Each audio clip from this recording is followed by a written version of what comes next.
Hey writer friends, welcome back to my channel. In today's video, I'll be sharing with you my top 7 tips to win NaNoWriMo.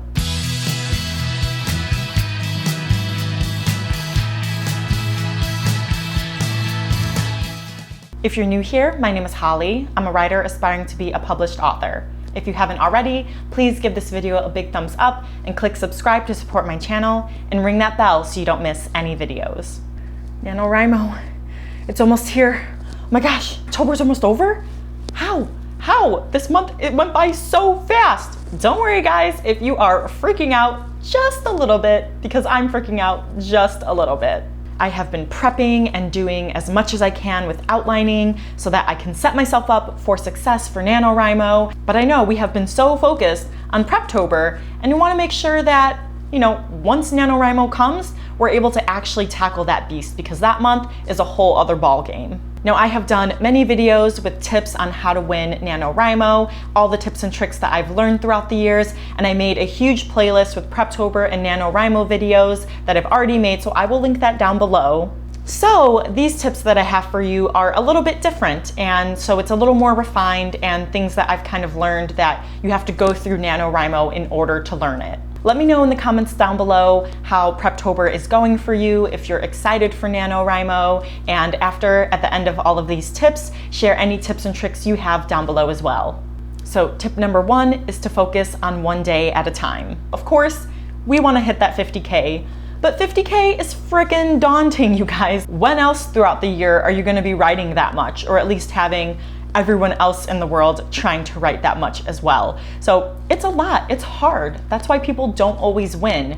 But if you focus on just going day by day, just taking these bite-sized pieces, which is why the goal each day is to write 1,667 words, it's gonna be a lot more manageable for you and you won't feel as overwhelmed. So I like to use these analogies of when you're trying to lose weight or something, you're not gonna lose 50 pounds overnight, or even in a month. It's going to take a long time, but you're gonna see a pound loss, half a pound loss each week here and there, and it's gonna add up till eventually you'll be able to say that you lost a certain amount of weight. Or you can also picture it as if you're going through school. Well, you're not gonna get that diploma your first day of school, right? And so if you're always just focusing on, oh my gosh, I need to graduate, you're gonna freak yourself out every day. But if you're like, okay, I need to do well on this quiz, I need to do well on this test, on this class, you're not gonna be freaking out about the classes you're gonna be taking your senior year when it's your freshman year. So it's just like you need to focus on the little things day by day, and it will get you to that bigger goal. Tip number 2 is to make sure that this is the goal that you want to reach. It's already hard enough to write this many words a day when you really, really want it. So if you're really wishy-washy and very blasé about it, it's going to be that much harder for you to get in the words. Plus, motivation ebbs and flows naturally throughout the month or throughout a day or week. So you want to make sure that you really want this. You really want to write the story that you decided to write is something that you're passionate about or that you're excited about, because that's gonna drive you forward to get to the end, because you know that you wanna tell this story and you're willing to put in the work to get there. Tip number 3 is to give yourself mini rewards or gratifications. So of course, we want to hit the 50K. That's a reward in and of itself, but I like to give myself also smaller rewards every 5 or 10K to help me stay motivated and help me feel like I'm making progress even though I haven't hit that end goal yet. So find whatever makes you happy and use that as your gratification and motivation, because you're gonna feel that much more accomplished when you hit that goal, because not only will you have written those words that you wanted, but now you get a little bonus as well. Tip number 4, start getting into your routine now. So we've all heard that phrase, it takes 21 days to form a habit. I know we have less than 21 days until NaNoWriMo, but if you start your NaNoWriMo routine right now, start trying to wake up earlier, start trying to prep or do writerly things once you get home from work or school, it's gonna set yourself up for success, because you're already gonna have this habit built in and it's gonna be a lot more natural for you.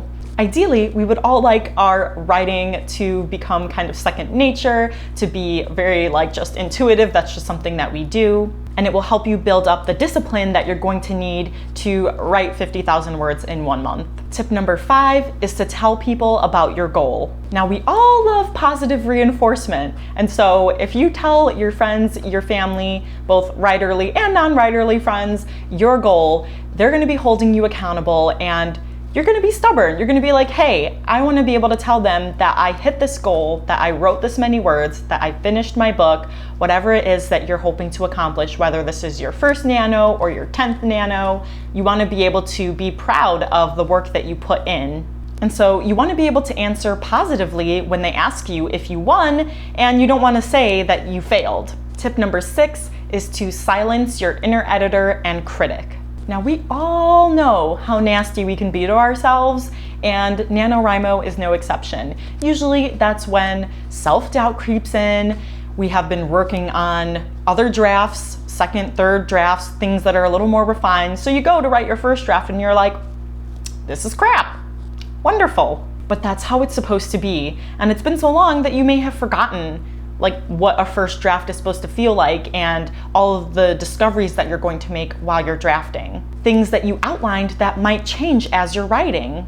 And so it's already hard enough to write down the words. You don't want to stress yourself out with trying to edit them at the same time. You're just giving yourself extra work. So remember, right now you're just trying to get words on the page. You're not trying to pretty them up and publish them in a week. And lastly, tip number 7, be proud of yourself and give yourself some grace. Even just signing up for NaNoWriMo, declaring a project, that can be hard enough for some people because they might be scared, they've never done NaNoWriMo before, or maybe you have failed NaNoWriMo and this is your first time where you really think that you're gonna try to win. This isn't easy, but I want you guys to be really proud of even just deciding to do this. You owe it to yourself to give yourself a pat on the back and say like, hey, I'm awesome, I'm doing this, I prepped, I planned, or I pants, and I'm going to do this. So if you're kind to yourself, it's going to be a lot easier for you to sit down and write those words, because even if you don't hit the 1667 words, you're still going to feel accomplished, and you're gonna have that many more words at the end of the month than you started with.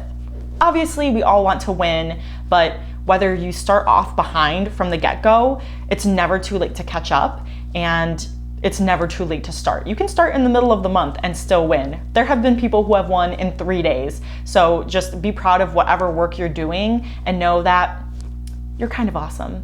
All right, you guys, so that's it for this video. Thank you so much for watching. Please let me know in the comments down below if you have any more tips and tricks that you'd like to share with us. Thanks so much for watching, and I'll see you guys next time. Bye.